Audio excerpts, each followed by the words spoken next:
paz do Senhor, irmãos. Deus abençoe a todos. Sejam bem-vindos ao estudo bíblico. Estamos aqui reunidos hoje. Vamos ler o último capítulo do livro de Efésios, capítulo 6. Antes de tudo, vamos orar ao Senhor. Amém? Senhor Deus Todo-Poderoso, Santo, Santo, Santo, louvado seja o nome do Senhor. Obrigado, Senhor, pela oportunidade de estarmos reunidos mais uma vez, estudando a Tua palavra, para mais de Ti. Espírito Santo esteja ministrando nossos corações, nos dando entendimento, abrindo nossas mentes e corações para aprendermos mais de Ti e pôrmos em prática em nossas vidas. O homem seja apenas um instrumento de Tuas mãos, para a honra e glória do Teu nome. Receba nossa oração em nome de Jesus. Amém. Então vamos adiante. Versículo 1 nos diz assim: Vós, filhos, sede obedientes a vossos pais no Senhor, porque isto é justo. Honra a teu pai e a tua mãe, e ao primeiro mandamento com promessa, para que te vá bem e vivas muito tempo sobre a terra. Então o dever de todo filho é obedecer aos pais no Senhor, sendo crentes ou não sendo crentes. Obediente no Senhor quer dizer que eles obedecem como se estivesse obedecendo ao Senhor, ou seja, em tudo que estiver de acordo com a palavra de Deus. Existem umas situações que de repente os pais podem ordenar os filhos cometerem algo que é contra, seja um pecado, seja contra a vontade de Deus. Nesse caso, os filhos devem educadamente recusar e fazer e estarem prontos para sofrer as consequências dessa recusa. Tem retaliação. Porque nós temos que fazer tudo dentro do que é a vontade do Senhor. Tá? Mas deve-se honrar os pais e honrar os pais das mães. Né? Porque honrar os pais é uma obrigação vitalícia. Tá? Isso vem desde os 10 mandamentos. E é uma promessa, né? Eles vêm com uma promessa de bênção para quem honra seus pais. A promessa é o quê? Que tudo vai bem, vai ter muitos anos de vida. Tudo vai bem, sim. Como pode dizer, um filho que nunca recebeu instrução, orientação, nunca foi educado, né? E dificilmente vai bem. Pois o quê? Ele vai se tornar uma pessoa difícil relacionamento, ela socialmente vai ser insuportável e suportável pessoalmente e socialmente vai ser uma pessoa intolerável. Ninguém tolera aquela pessoa. Como uma pessoa assim vai bem? É verdade? Ela não vai ter conseguido ter relacionamentos com ninguém. Ela não foi educada, não foi orientada durante a sua infância. E também, um filho respeitoso não quer dizer que ele não possa morrer jovem. Pode ocorrer. Mas, em regra geral, aquelas pessoas que são disciplinadas, que são obedientes, elas têm a tendência de ter uma vida mais longa, mais segura, mais saudável, do que aquelas que vivem em rebelião, do que aquelas pessoas que têm a vida marcada por imprudência. Essas têm uma tendência muito maior de morrer de forma prematura. Amém? Vamos adiante, então, vamos para o 4, nos diz assim: E vós, pais, não provoqueis a ira a vossos filhos, mas criai-os na doutrina e admoestação do Senhor. Os pais não devem provocar a ira dos filhos, né, com exigência sem sentido, com uma severidade excessiva, ou provocando eles mesmos, né, provocando de uma forma constante. O pai deve criar o filho corrigindo ele e educando conforme os caminhos de Deus. Tá? Os pais que procuram isso, procuram estar criando os filhos no caminho de Deus, eles estão trabalhando para que no futuro eles tenham a sua salvação, a salvação da alma delas, desses filhos. Já aqueles que agem de forma negligente, não estão esquentando, não são pais que estão preocupados em orientar os filhos, é para não servir do diabo. Está dificultando a salvação dessas crianças. Elas vão se crescendo rebeldes, vão crescendo desrespeitosas, não tementes a Deus, sem temor a nada, sem temor ao Senhor. Então elas ficam mais próximas de serem condenadas, de estarem condenadas. O pai que age negligentemente está próximo de estar garantindo a condenação do seu filho, do seu corpo, da sua alma. Porque ele não está preocupado com o bem-estar do filho, está sendo negligente.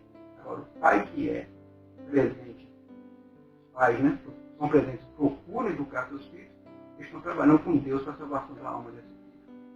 Bem, vamos para o 5, que nos diz assim: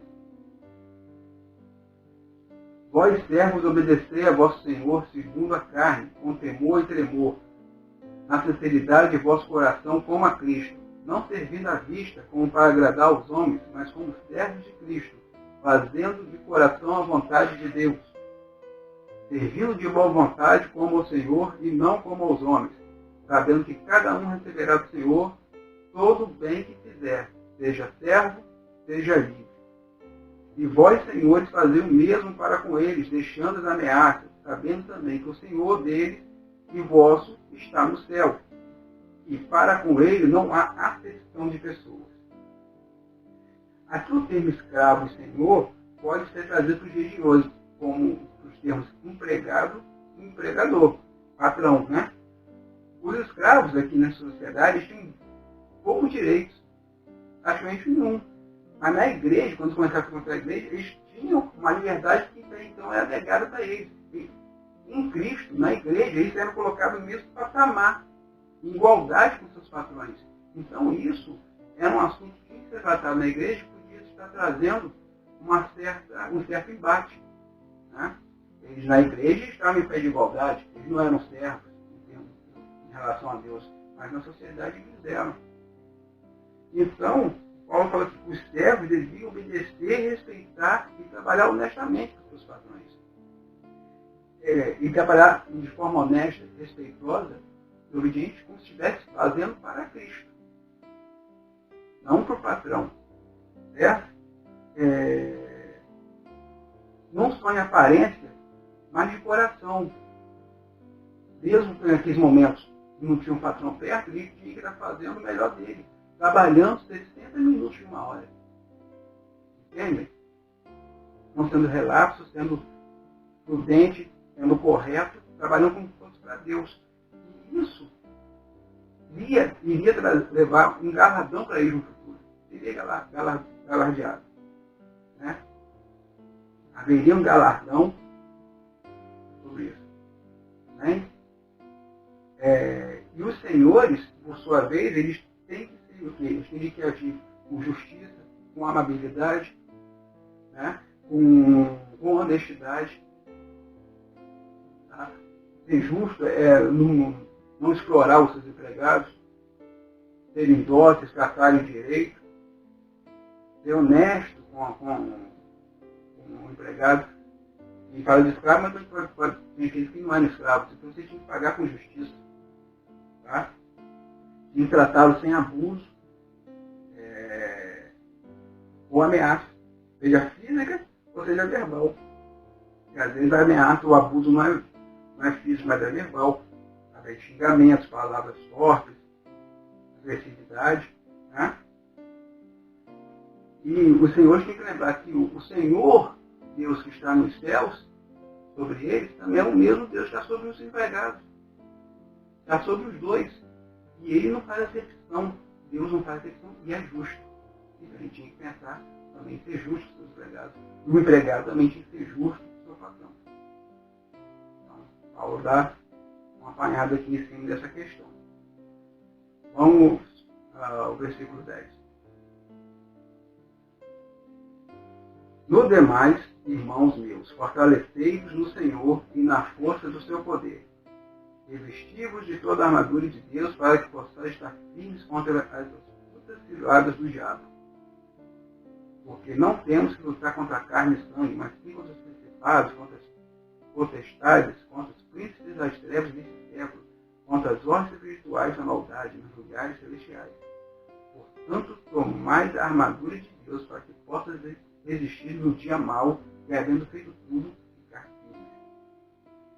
Então, todo filho de Deus, todo verdadeiro filho de Deus, sabe que ele aprende que está numa luta espiritual. A vida cristã é uma luta. Tá? É uma guerra. E entendeu que as hostes de Satanás, elas procuram bloquear, né, atrapalhar a obra de Cristo, colocando cada crente fora de combate, cada cristão fora de combate. quanto mais o cristão for atuante na obra de Deus, mais Satanás vai atacar. Satanás não perde tempo com aquele que se nomeia cristão. Satanás vai naquele que realmente é cristão, aquele que está trabalhando na obra, aquele que se esmera, que se esforça. Satanás está preocupado com esse. E os melhores soldados de Deus são aqueles que estão cientes da sua fraqueza e da sua ineficácia. Então eles buscam o quê? A força e o poder de Deus. Procuram estar revestidos nessa força e nesse poder que vem do Senhor. E fala que o cristão deve ser completamente revestido da armadura divina. Não uma peça ou duas, não.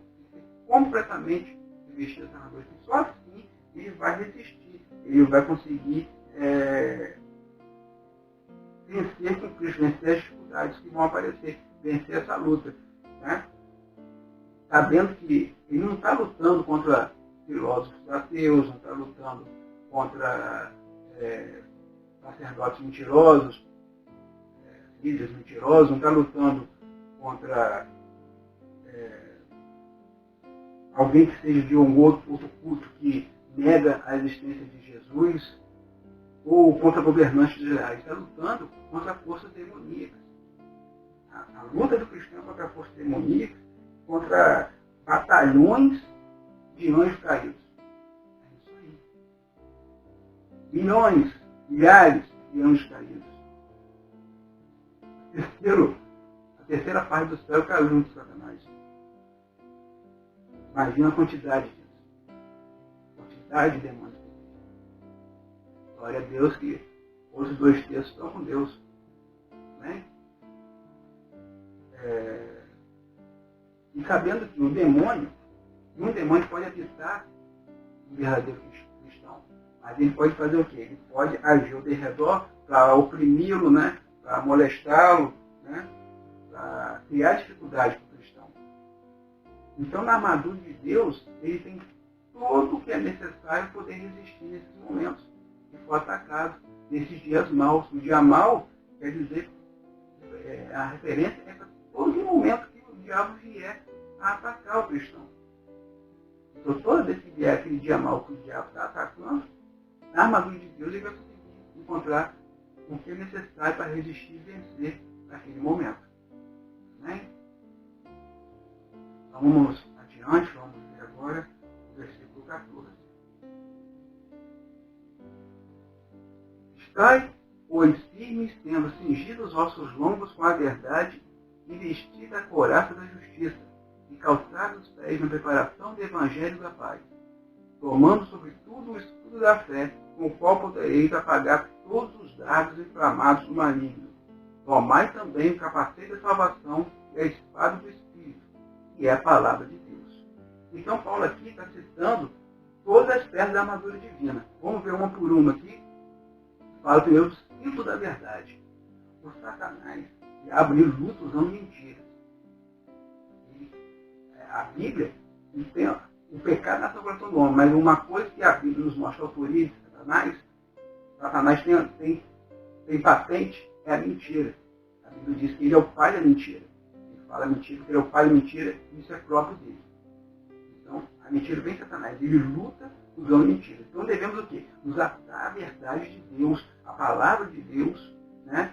E estarmos presos a ela, como o cinto prende no nosso corpo, estarmos presos a ela, aplicando essa verdade à nossa vida diariamente. A outra parte que fala da couraça da justiça. E Satanás é acusador. E ele quer atingir o coração do cristão, para atingir as suas emoções, a sua dignidade, a sua confiança em Deus. Então, um cristão que está revestido da justiça de Deus, está levando uma vida de forma íntegra e reta, ele está livre de qualquer acusação contra ele em relação a Deus e aos homens. Então, ele estando livre dessa acusação no coração dele, o diabo não tem nenhum alvo para atingir. Vestido dessa couraça de justiça, não de forma reta e íntegra, não tem como o diabo atingir. Essa é a questão. Aqui também fala dos sapatos do Evangelho. Porque Satanás, ele quer desestimular a divulgação das boas novas. A intenção dele está trazendo à mente do cristão que é uma coisa inútil, porque ele fala para tantos e muitos não dão, a maior parte não dá atenção, não se converte, não busca Jesus, não se converte, não leva, não traz a palavra das boas novas para o coração dela. Satanás quer agir nessa questão, ele quer estimular o cristão. Então o cristão ele tem que estar usando esses sapatos do Evangelho da paz, que serve de motivação para ele. Ele está buscando o Evangelho, está evangelizando, e serve de motivação para seguir proclamando o Evangelho das boas novas. Para isso, tem os sapatos do Evangelho da paz. Também fala do escudo da fé. O escudo da fé que fala que nos protege das setas inflamadas, né? E invisíveis do diabo, nós podemos ver essas setas. A fé aqui, o que quer dizer a fé? Que é a firme confiança, tá? E no Senhor e na palavra dele. A firme confiança no Senhor e na sua palavra. Quando surgirem insultos, surgirem tentações, dúvidas, ou qualquer circunstância contrária, circunstância diversa na nossa vida, a fé que está em nós nos faz olhar para o alto e dizer, creio em Deus. Porque às vezes pode vir qualquer dificuldade, você ficar onde está Deus, onde está Deus, mas a fé que está no seu coração fala, eu creio em Deus. Está sendo assustado, está sofrendo tentação, está sendo caluniado por amor a Deus, onde está Deus, mas a tua fé, mesmo naquele momento que a sua fé diz para você, eu creio em Deus. Amém?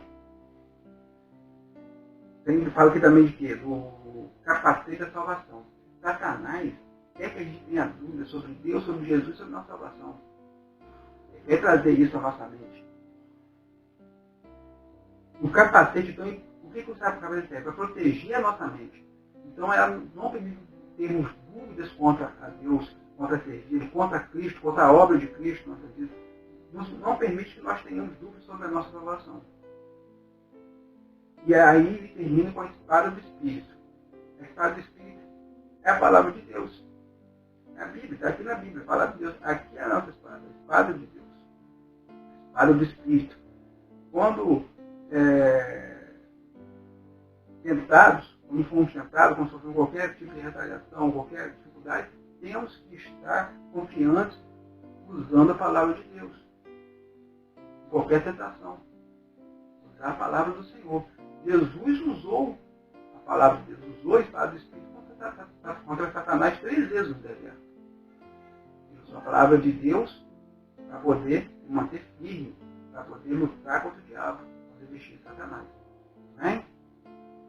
Então vamos adiante, 18, fala assim. Orando em todo o tempo, com toda a oração e súplica no Espírito, e vigiando nisso com toda perseverança e súplica por todos os santos. E por mim, para que me seja dada, no abrir da minha boca, a palavra com confiança, para fazer notório o mistério do Evangelho, pelo qual sou embaixador em cadeias, para que possa falar dele livremente, como me convém falar. Então, a oração não é colocada como parte da armadura, mas a oração é a atmosfera na qual cada cristão, cada soldado de Deus deve viver e deve respirar. A atmosfera que serve o cristão é a atmosfera de oração, do soldado de Deus. E como isso? Preparando momentos para estar com Deus, estar orando, falando com Ele, e também fazendo orações no dia a dia, em cada circunstância da nossa vida. Estamos sempre alertas, né? Estamos sempre concentrados espiritualmente. E aqui também fala para orar também pelos irmãos. Não só os conhecemos, mas também orar pela igreja toda. E interessante também que Paulo, ele pede para orar por ele, mas ele não está pedindo para ser liberto da prisão. Ele pede para que ele continue tendo como divulgar o Evangelho, mesmo estando preso. É isso que diz Paulo na oração dos irmãos.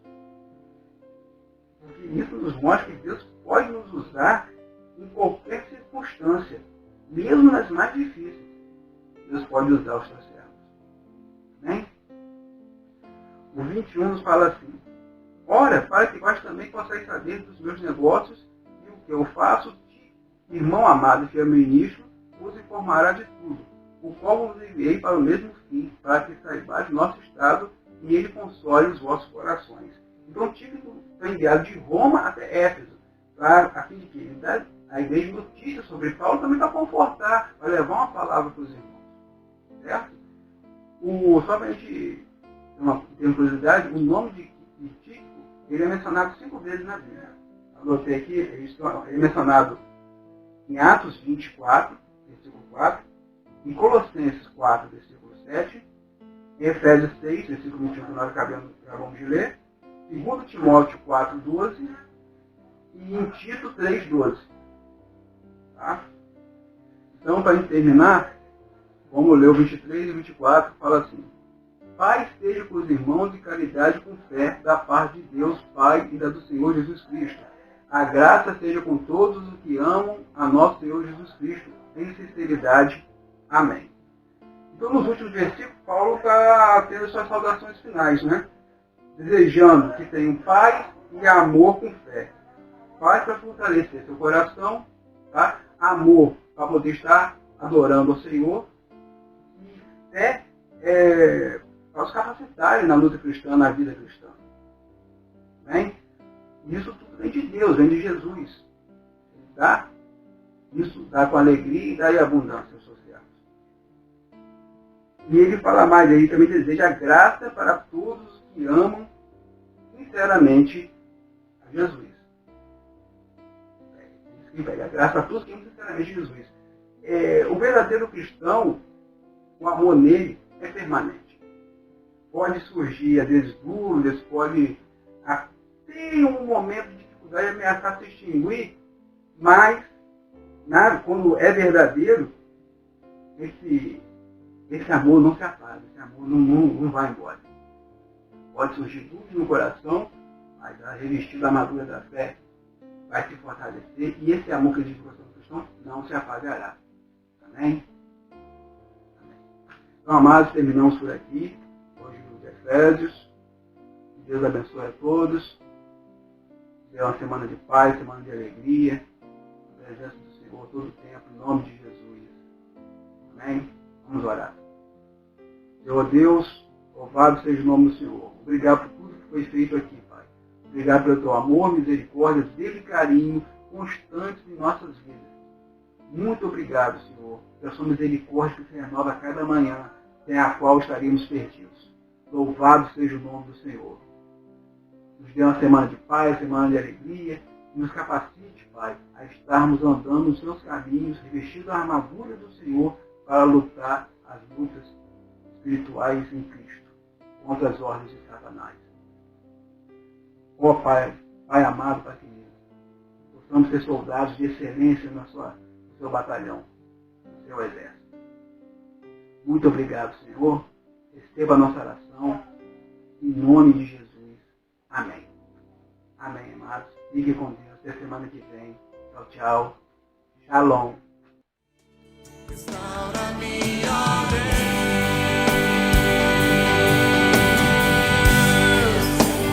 dá-me seu coração,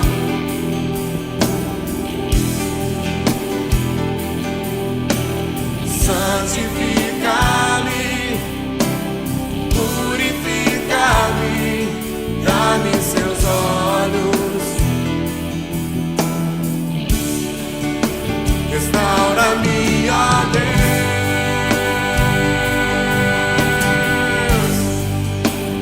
dá-me seu coração,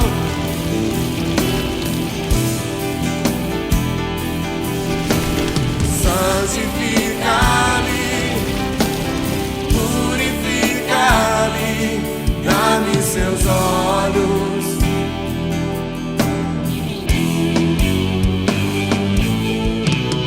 leva-me aos lugares da sua comunhão, restaura o seu